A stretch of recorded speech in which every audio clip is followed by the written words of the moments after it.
Hello दोस्तों, आज हम लोग देखने जा रहे हैं एसएससी, सीजीएल, सीएचएसएल, जीडी में जीके जीएस के सबसे ज़्यादा पूछे जाने वाले प्रश्न उत्तर।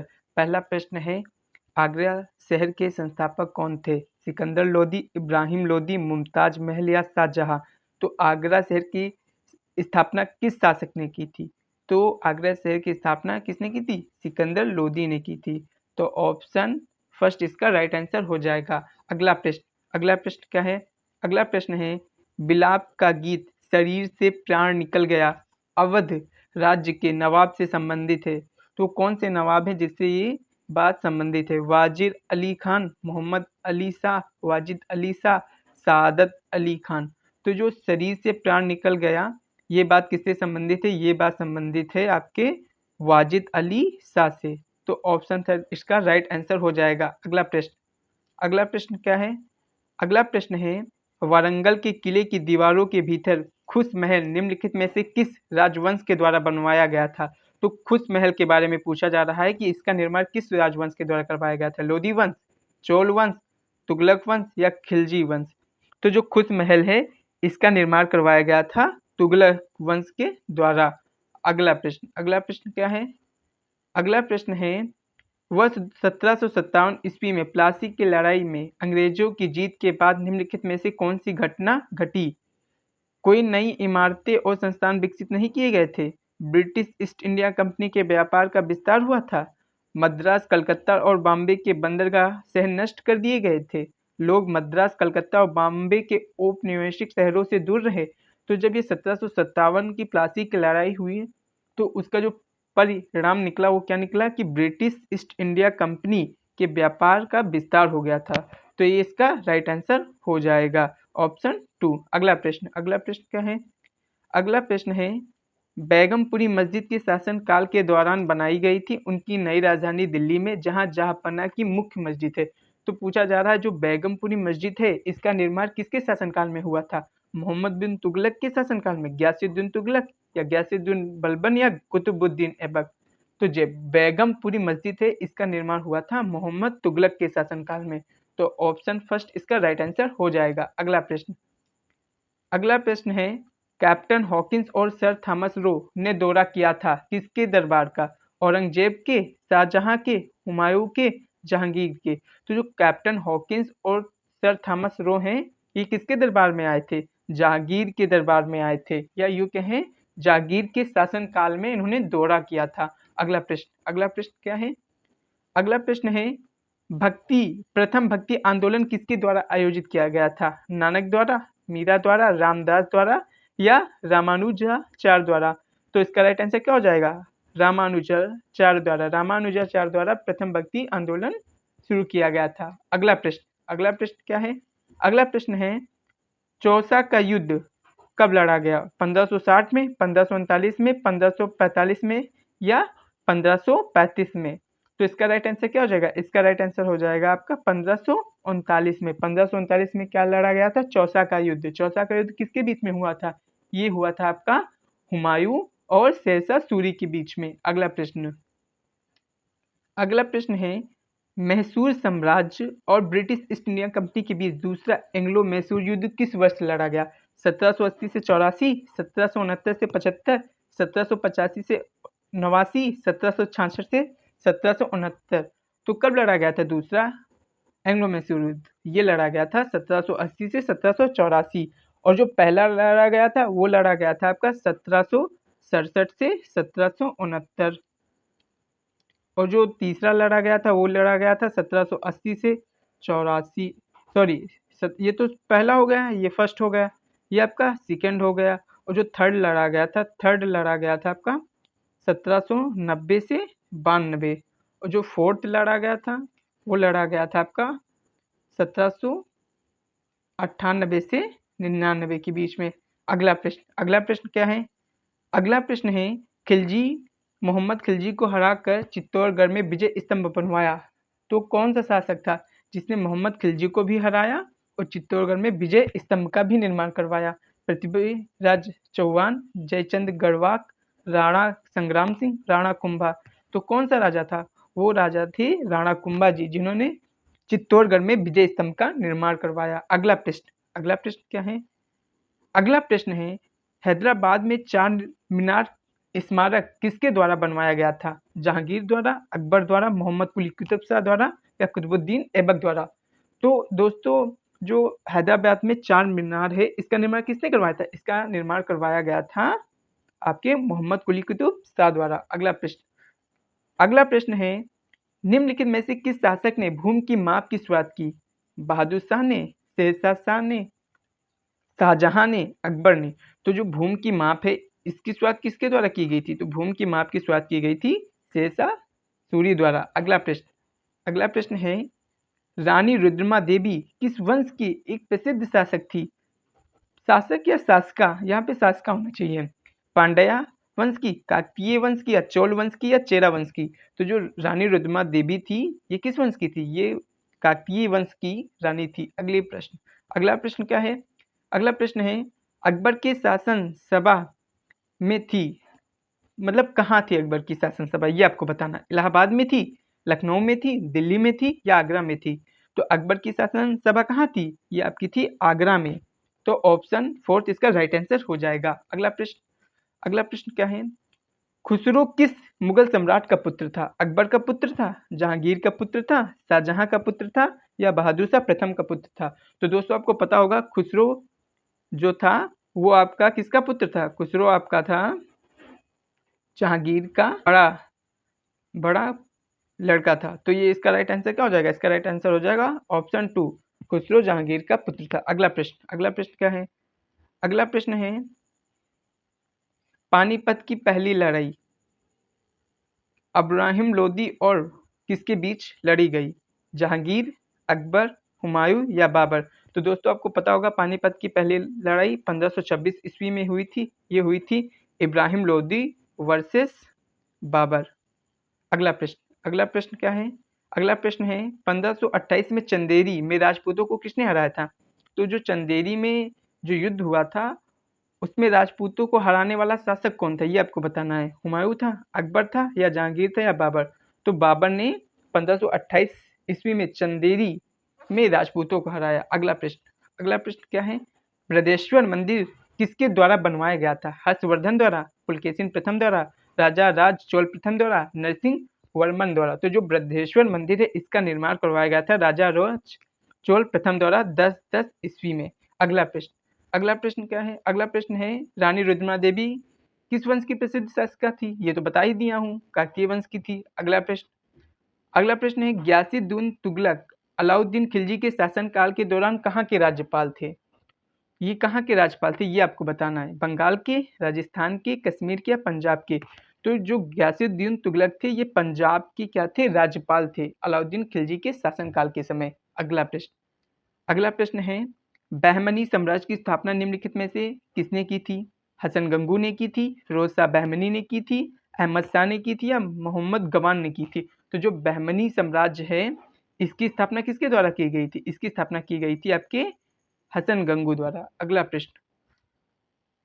प्रश्न है, निम्नलिखित में से किसने दिल्ली सल्तनत के दौरान दीवान ए अमीर कोही की स्थापना की? अलाउद्दीन खिलजी द्वारा की गई थी, फिरोज शाह तुगलक ने की, मोहम्मद बिन तुगलक ने की, या इल्तुतमिश ने की? तो इसका राइट आंसर क्या हो जाएगा? इसका राइट आंसर हो जाएगा आपका मोहम्मद बिन तुगलक द्वारा क्या किया गया था? दीवान ए अमीर कोही की स्थापना की गई थी। अगला प्रश्न है, निम्नलिखित में से कौन सा राजवंश दक्षिण भारत से संबंधित नहीं था? पांड्य वंश, पाल वंश, सातवाहन वंश, या पल्लव वंश? तो इसका राइट आंसर क्या हो जाएगा? इसका राइट आंसर हो जाएगा पाल वंश जो था वो पश्चिम बंगाल में शासन इसने किया था। किसमें किया था? पश्चिम बंगाल में। और जो पाल वंश के जो संस्थापक थे वो कौन थे? गोपाल थे। अगला प्रश्न क्या है? अगला प्रश्न है, किस शहर के लिए ऐसी मान्यता है कि यहाँ गुरु नानक देव ने आत्मज्ञान प्राप्त किया था? सुल्तानपुर लोधी, अमृतसर, मानिककरण, तलवंडी? तो जो गुरु नानक देव हैं, इन्होंने अपना आत्मज्ञान कहाँ प्राप्त किया? इन्होंने अपना आत्मज्ञान सुल्तानपुर लोधी में प्राप्त किया। अगला प्रश्न क्या है? अगला प्रश्न है, इल्तुतमिश के शासन काल में सैन्य सेवा के लिए विशेष दास खरीदे गए थे, उन्हें क्या कहा जाता था? इक्तदार, मुक्ति, बन बनगदन या सामंत। तो इसका राइट आंसर क्या हो जाएगा? ऑप्शन 3। तो जो इल्तुतमिश के शासनकाल में जो विशेष दास थे उन्हें क्या कहा जाता था? उन्हें कहा जाता था बनदखन। यहाँ पे गलत लिखा है, ये जो लिखा जाएगा ये लिखा जाएगा बनदगन कहा जाता था। अगला प्रश्न क्या है? अगला प्रश्न है विजयनगर में शासन करने वाले सैन्य कमांडरों को क्या कहा जाता था? राया, अमीर, अमरनायक या इनमें से कोई नहीं। तो जो विजयनगर में शासन करने वाले जो सैन्य कमांडर थे उनको क्या कहा जाता था? उन्हें कहा जाता था अमरनायक। अगला प्रश्न है भगवान महावीर का जन्म निम्नलिखित में से किस राज्य में हुआ था? महाराष्ट्र में, कर्नाटक में, बिहार में या गुजरात में? तो आपको पता होगा महावीर जी का जन्म कहाँ हुआ था? बिहार के कुंडग्राम में हुआ था। अगला प्रश्न क्या है? अगला प्रश्न है आपका महाराजा अधिराज की उपाधि किसने धारण की? किसने उपाधि धारण की थी? चंद्रगुप्त प्रथम ने, चंद्रगुप्त द्वितीय ने, समुद्रगुप्त ने या श्रीगुप्त ने? तो जो महाराजा अधिराज की उपाधि है उन्होंने चंद्रगुप्त प्रथम ने धारण की। और चंद्रगुप्त प्रथम का विवाह किससे हुआ था? इनका जो विवाह हुआ था वो हुआ था राजकुमारी कुमार देवी से हुआ था। जो लिच्छवी की राजकुमारी थी कुमार देवी, उनसे इनका विवाह हुआ था। और जो गुप्त वंश के जो संस्थापक थे वो कौन थे? तो गुप्त वंश के संस्थापक कौन थे? श्रीगुप्त क्या थे? गुप्त वंश के संस्थापक थे। अगला प्रश्न है सिंधु घाटी सभ्यता एक है ताम्रयुगीन, लोहयुगीन, अक्षययुगीन या कांस्य युगीन? तो आपको पता होगा जो सिंधु घाटी सभ्यता है ये आपकी कांस्य युगीन सभ्यता है। तो ऑप्शन 4 इसका राइट आंसर हो जाएगा।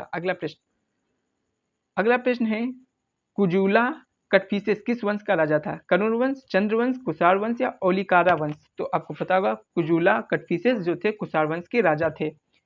और जो आपको पता होगा कि जो शक संवत थे इसकी शुरुआत किसके द्वारा की गई थी? इसकी शुरुआत की गई थी राजा कनिष्क के द्वारा। और कनिष्क कौन थे?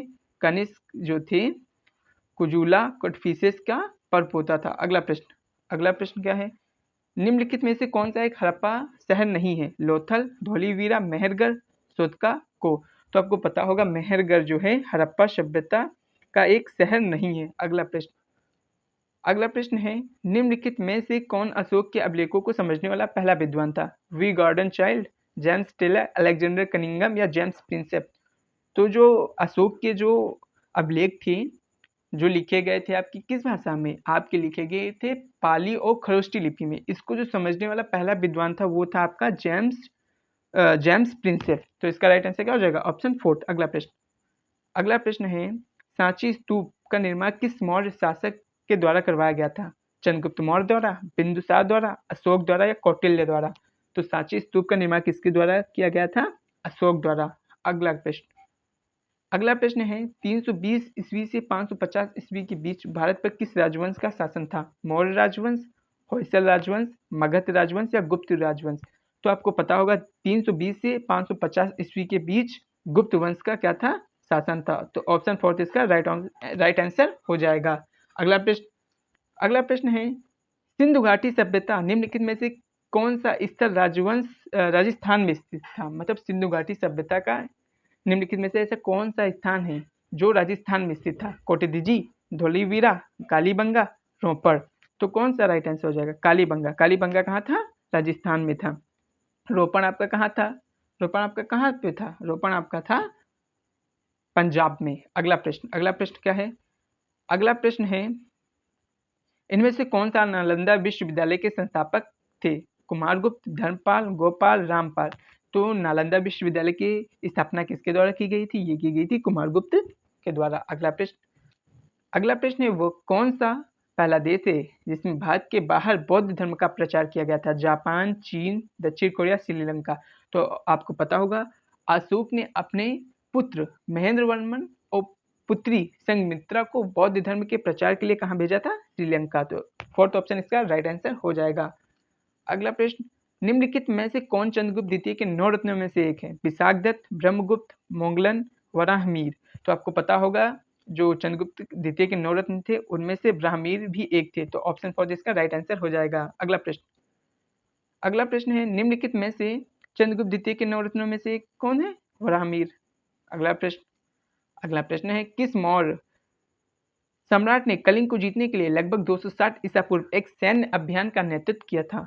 वृद्धरथ, अशोक, बिंदुसार या चंद्रगुप्त मौर्य? तो जो कलिंग है, कलिंग को जीतने के लिए किस मौर्य शासक ने 260 ईसा पूर्व एक सैन्य अभियान किया था? वो थे अशोक। अगला प्रश्न क्या है, पुष्यमित्र शुंग द्वारा मारा जाने वाला अंतिम मौर्य शासक कौन था? तो अंतिम मौर्य शासक, सीधी सी बात है, या आपको अंतिम मौर्य शासक पता हो या पुष्यमित्र शुंग द्वारा मारा जाने वाला पता हो, तो इसका राइट आंसर क्या हो जाएगा? इसका राइट आंसर हो जाएगा वेदरथ। वेदरथ क्या था? अंतिम मौर्य शासक था, जिसकी मृत्यु पुष्यमित्र शुंग द्वारा की गई थी। अगला प्रश्न है, राष्ट्रकूट का शाही प्रतीक क्या था? बाघ, हाथी, शेर, सुनहरा बाज? तो आपको पता होना चाहिए राष्ट्रकूट का शाही प्रतीक क्या था? सुनहरा बाज था। जो आपका शेर था वो किस वंश का था? वो था आपका कंदम वंश का था।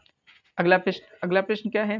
अगला प्रश्न है, सिंधु घाटी सभ्यता का निम्नलिखित में से कौन सा स्थल पंजाब में स्थित है? बनावली, बालू, कोर्दिजी या रोपण? तो पंजाब में कौन सा ऐसा स्थल है जो स्थित है? अभी पिछली क्वेश्चन में बताया है, तो रोपण कहाँ स्थित था? रोपण स्थित था पंजाब में। तो ऑप्शन 4 इसका राइट आंसर हो जाएगा।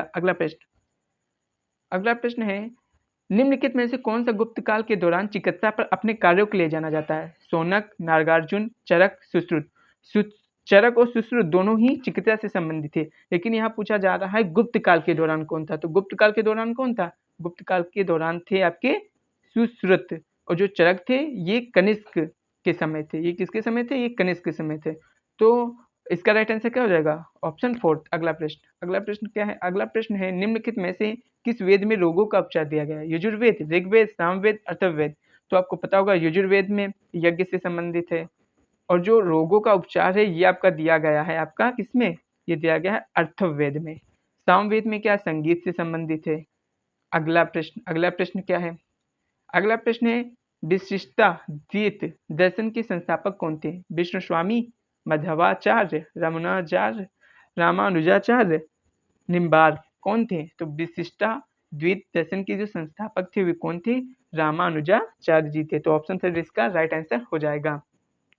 अगला प्रश्न है, महान साहित्यिक कृति मृच्छकटिक किसने लिखी है? कालिदास जी ने, शूद्रक ने, हंस ने या भास ने?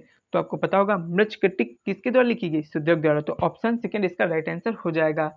अगला प्रश्न, निम्नलिखित में से कौन हर्षवर्धन के शासन काल में भारत आया था? फयान, हैंसांग, मार्को पोलो या इब्न बतूता? तो आपको पता होगा फयान किसके शासन काल में आया था? यह आया था आपका चंद्रगुप्त द्वितीय के शासन काल में। और जो हैंसांग आया था यह आया था हर्षवर्धन के शासन काल में। और जो इब्न बतूता आया था यह आया था मोहम्मद बिन तुगलक के शासन काल में। तो हर्षवर्धन के शासन काल में कौन आया था? हर्षवर्धन के शासन काल में आया था हैंसांग। तो ऑप्शन 2 इसका राइट आंसर हो जाएगा। अगला प्रश्न क्या है, निम्नलिखित में से कौन पाटलिपुत्र में स्थानांतरित होने से पहले कई वर्षों तक मगध की राजधानी थी? तो ये बताना है मगध की पहली राजधानी क्या थी? पटना, गया, नालंदा, राजगृह? तो मगध की पहली राजधानी राजगृह थी। इसको बदल के क्या किया गया था? इसको बदल के किया गया था पाटलिपुत्र। और पाटलिपुत्र किया किसने था? ये किया था राजा उदयन द्वारा। क्या किया गया था? राजगृह से पाटलिपुत्र किया गया था। अगला प्रश्न क्या है? अगला प्रश्न है, किसने सबसे दिल्ली शहर की स्थापना की और इसका नाम इंद्रप्रस्थ रखा? पांडवों, पुर्तगालियों, कौरवों और मुगलों? तो इंद्रप्रस्थ दिल्ली शहर की स्थापना के समय दिल्ली का नाम था। तो ये किसके द्वारा की गई थी? ये की गई थी पांडवों के द्वारा। अगला प्रश्न है आपका, निम्नलिखित में से किस शहर में संगम सभाओं का आयोजन हुआ? नागपट्टिनम, तिरुवल्लुर, मुदिरे? तो आपका कहाँ हुआ था? जो आपकी संगम सभाएं थी इनका आयोजन कहाँ हुआ था? इनका आयोजन हुआ था आपका मदुरई में। तो ऑप्शन 4 इसका राइट आंसर हो जाएगा। अगला प्रश्न है, देव नाम प्रिय या प्रियदर्शी देवों का प्यारा के नाम से किसे जाना जाता है? राजा अशोक को, बिंदुसार को, चंद्रगुप्त मौर्य को या महापद्मानंद को? तो आपको पता होगा अशोक मौर्य का क्या नाम है? देवनाम प्रिय। तो ऑप्शन 1 इसका राइट आंसर हो जाएगा। अगला प्रश्न, तो दोस्तों इसी के साथ वीडियो समाप्त होती है। ज़्यादा से ज़्यादा वीडियो को लाइक करें, शेयर करें, सब्सक्राइब करें। थैंक यू दोस्तों।